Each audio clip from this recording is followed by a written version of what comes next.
आदाब बच्चों, उम्मीद है आप सब खैर आफियत से होंगे।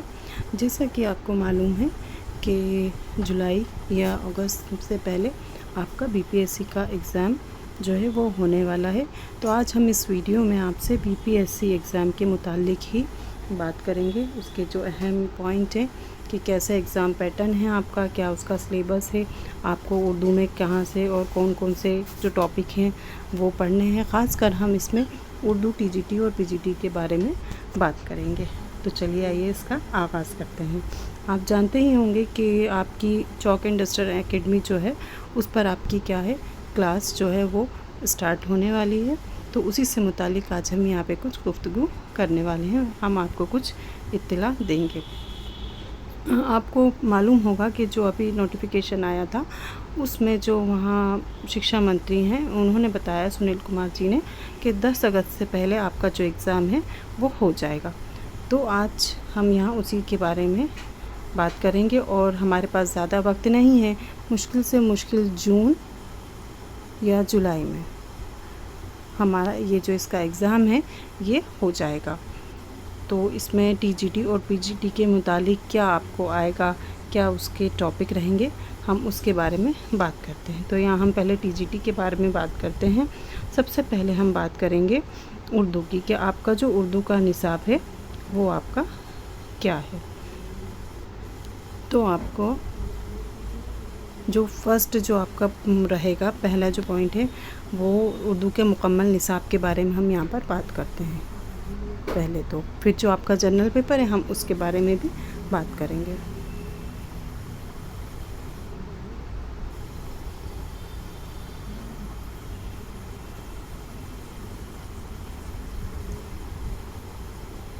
इसमें पहले तो आपको जो आपका फर्स्ट पॉइंट है इसमें सर्फ व नहू, ज़्यादातर आपको इस एग्ज़ाम में ग्रामर से मुतालिक जो सवाल है ना वो हिस्सा आपको क़वायद के मुतालिक ज़्यादा देखने को मिलेगा। इसमें आपका इस्म है, फ़ेल है, सिफ़त है, ज़मीर है, वाहिद है, जमा है, ये आपको आएगा। इसके बाद इसमें हर्फ जो है, हर्फ का भी तारुफ आपको आएगा।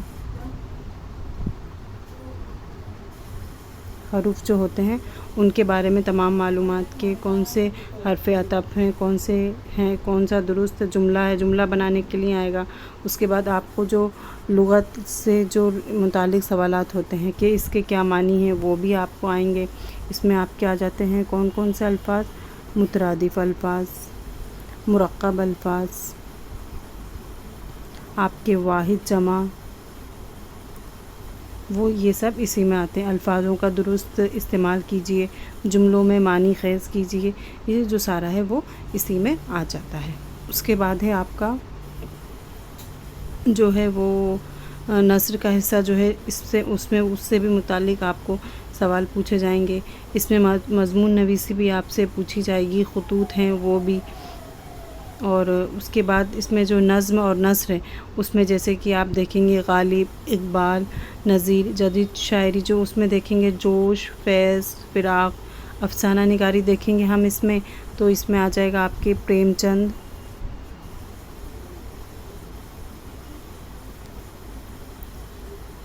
कृष्णचंद्र, प्रेमचंद, कृष्णचंद और मंटू, असमत चुगताई, ये आ जाएंगे। इसमें हमें नावल निगार भी देखना है, ड्रामा निगार भी देखना है, सवाने निगारी भी देखना है। तो ये सारी चीज़ें हमें इसमें पढ़ना है। इसके लिए आपको ये जो एग्ज़ाम होता है 6 to 12 टीजीटी और पीजीटी का, तो ये तो थे आपकी उर्दू के निसाब के बारे में बात, टीजीटी और पीजीटी। इसमें आपका एक फ़र्स्ट पेपर होता है, 2 पार्ट होते हैं इसके, पार्ट 1 और पार्ट 2।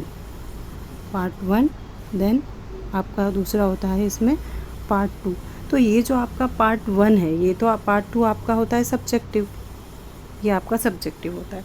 ये जो आपका पार्ट 1 होता है ये बहुत ख़ास होता है, क्योंकि पार्ट 2 की तैयारी तो सभी कर ही लेते हैं और इंशाल्लाह का हम भी कर ही लेंगे उर्दू के लिए, लेकिन हमें इसके साथ साथ पार्ट 2 के साथ साथ अपने पार्ट 1 पर भी और फ़िक्र करना है, हमें उसकी भी तैयारी करना है। इसमें आपका एक लैंग्वेज का जो पेपर है वो होगा 30 मार्क्स का।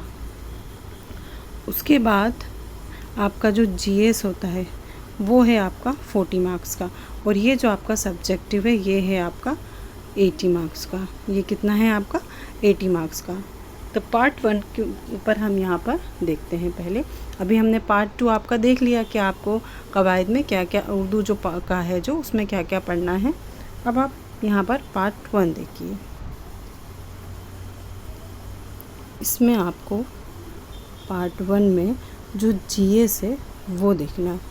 अब आप देखें जीएस में आपको क्या क्या देखना है। जीएस में आपका आएगा बच्चों मैथ आता है, जो जीए है वो आएगा आपका, जो आपकी रीजनिंग है वो आएगी, इसमें आपको साइंस आएगा, इसमें आपका एसएसटी आएगा, और एसएसटी में आपका ज्योग्राफी पॉलिटिकल हिस्ट्री तीनों आ जाएगा। ये आपका जो है ये है उसका पार्ट 1 का। और एसएसटी में जो सबसे ख़ास और इम्पोर्टेंट है वो है INM, यानी कि जो इंडियन जो मूवमेंट हुए थे ना वो सारे इसमें आते हैं। जितने भी आंदोलन हुए हैं भारतीय आंदोलन वो बहुत इम्पॉर्टेंट है एसएसटी में। और ज्योग्राफी में ये जो 2 इसके पोर्शन है इससे बहुत सारे सवाल आते हैं। और जीएस में हमें जो बिहार जी के जो जीए है करंट अफेयर इसी में हमें पढ़ना होगा, उसमें हमें बिहार के बारे में मालूमात रखनी होगी, क्योंकि ये एग्ज़ाम आप जानते हैं आपका बिहार में होना है। तो बिहार से मुतालिक भी हमें मालूमात होनी चाहिए इंट्रोडक्शनरी तौर पर। तो 2-4 सवाल आपको उससे भी देखने को मिलते हैं। अब यहाँ आपने देखा होगा पार्ट 1 में ही मैंने जैसा आपको बताया कि आपका एक लैंग्वेज का पेपर होगा, उसमें आपका हिंदी होगा या फिर इंग्लिश तो कंपलसरी है, या हिंदी की जगह यहाँ पर उर्दू भी हो सकता है। तो ये आपका हो सकता है। इसमें आपको ये जो 30 मार्क्स का होता है तो इसमें आपको 9 मार्क्स लाना कंपलसरी है।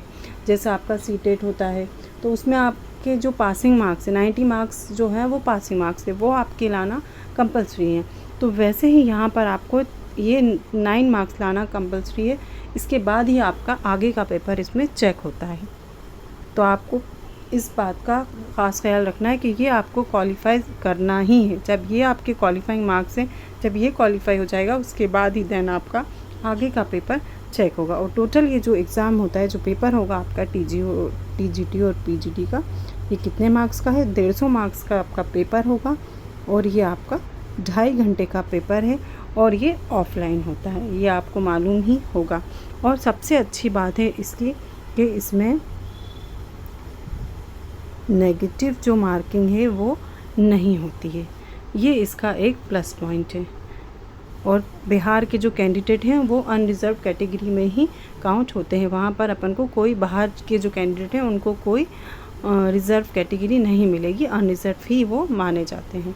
तो आपको हमें अपना उर्दू सब्जेक्ट का जो हम तैयारी करेंगे उसके साथ साथ हमें अपने फ़र्स्ट पेपर पर भी गौर व फिक्र करना है और उसकी तैयारी करना है। अब इसके लिए हमें इसमें सबसे इम्पोर्टेंट है आपका कौन सा NCERT। और इसके लिए फ़र्स्ट पेपर के लिए हम इनको 6 to 12 या 6 to 8 भी आप देख लेंगे तो आपका काम बन जाएगा। इसमें आपको जो छोटे छोटे आपने देखा होगा NCERT और SCERT की जो बुक्स होती हैं उनमें इस तरह से कुछ कार्टून बना होता है, ऐसे कुछ बना होगा, कुछ ऐसा स्माइली फेस बना होगा, या एक ऐसा वो बना होगा दरख्त बना होगा, कुछ साइंस का चैप्टर है और यहाँ पर आपसे उस प्लांट का नाम पूछा होगा या वो लिखा होगा। तो इस तरीके से ये जो बने होते हैं आप इनको नोट डाउन करिएगा, इनको एक बार पढ़िएगा, तो इससे आपको बहुत इस्तेफ़ादा हासिल होगा। ये यहीं से क्वेश्चन बनते हैं GK और GS में। तो हमें इसके लिए फ़र्स्ट पेपर के लिए सबसे पहले NCERT और SCERT ये दोनों हमें पढ़ना है। इसके बाद आपको क्या करना है, ये फर्स्ट पेपर की बात हम यहाँ पर कर रहे हैं, ठीक है बच्चों, जो 6 to 12 तक का है वो। और ये जो छोटे छोटे ऐसे कार्टून बने रहेंगे आप इनको भी देखते रहेंगे। इसके बाद आपको जो प्रीवियस ईयर क्वेश्चन पेपर है वो भी इसके साथ देखना है, उससे आपको एक आइडिया मिल जाएगा, आपको जायज़ा मिलेगा कि आपको किस तरीके के सवाल आ सकते हैं। ये हो गया आपके फर्स्ट पेपर की बात कि आपको फर्स्ट पेपर के लिए इतना पढ़ना है। बिहार के बारे में आपको पढ़ना है, उसका जो इंट्रोडक्शन है वो। और अब आते हैं हम उर्दू पर कि हमें उर्दू की तैयारी के लिए क्या करना है। देखिए बच्चों, उर्दू की तैयारी के लिए जैसा कि मैंने आपको बताया कि आपको ज़्यादातर तो जो है एग्ज़ाम में आप जब प्रीवियस ईयर क्वेश्चन पेपर देखेंगे तो उसमें सबसे ज़्यादा आपको क़वाइद से मुतालिक सवाल देखने को मिलेंगे, लेकिन इसके साथ ही हमें उर्दू अदब के बारे में भी पढ़ना होता है। तो जो आपकी उर्दू की तैयारी है, आपको मालूम होगा कि चौक इंडस्ट्रियल एकेडमी आपके लिए हमेशा आगे रहा है कि जब भी आपका कोई इम्तिहान आता है तो चौक इंडस्ट्रियल एकेडमी जो है वो आपके लिए उस एग्ज़ाम के मुतालिक तैयारी कराने के लिए हमेशा तैयार रहता है। उसी तरह आज फिर से चौक इंडस्ट्रियल एकेडमी पर आपका ये जो एग्ज़ाम आया है इससे मुतालिक आपकी क्लास जो है वो शुरू होने वाली है, स्टार्ट होने वाली है। तो सबसे पहली चीज़ तो आपको क्या करना है, आपको रोज़ाना क्लास देखना है। क्या करना है, रोज़ाना आपको क्लास देखना है।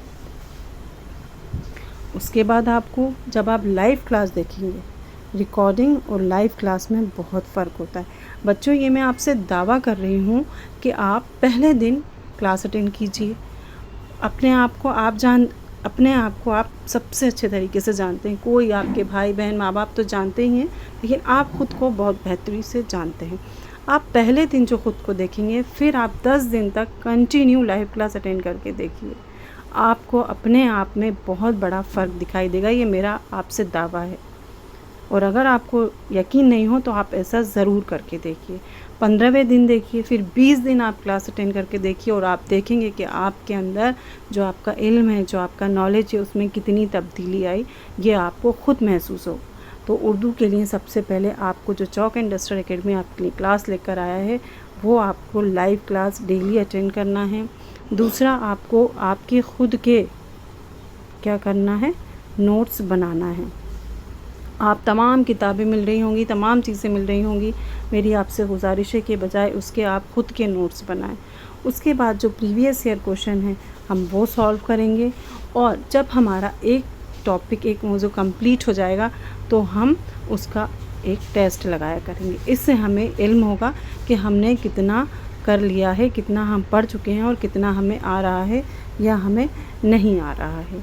तो सबसे मेन चीज़ है रोज़ाना लाइव क्लास अटेंड करना। यूट्यूब पर हज़ारों क्लासेस हैं जिन्हें आप जो रिकॉर्डेड हैं, जिन्हें आप देख सकते हैं, लेकिन आप जब लाइव क्लास अटेंड करेंगे तो आपको ख़ुद के अंदर फ़र्क दिखेगा, आपकी तैयारी के अंदर फ़र्क दिखेगा। तो बच्चों, ये जो थी आज बीपीएससी की जो आपका एग्ज़ाम होने वाला है उससे मुतालिक आपके लिए कुछ मामूली और कुछ ख़ास जो वो है बातें वो हम आपके लिए लेकर आए थे। तो आपकी कल से ही शायद आपकी क्लासेस स्टार्ट होने वाली हैं। तो आपसे गुजारिश है कि आप सब लाइव क्लास अटेंड करें और ख़ुद के अंदर आप एक जो फ़र्क है वो आपको देखने को मिलेगा और आप उसको देखेंगे। हम मिलकर ये जो हमारा सफ़र है ये बहुत छोटा सा सफ़र है, जून या जुलाई में इंशाल्लाह हमारा एग्ज़ाम आपका जो है वो हो जाएगा। तो हम मिलकर कामयाबी की जो मंजिल है वो पाएंगे और इंशाल्लाह हम सब के पास बहुत ही जल्द एक गवर्नमेंट जॉब होगी। शुक्रिया।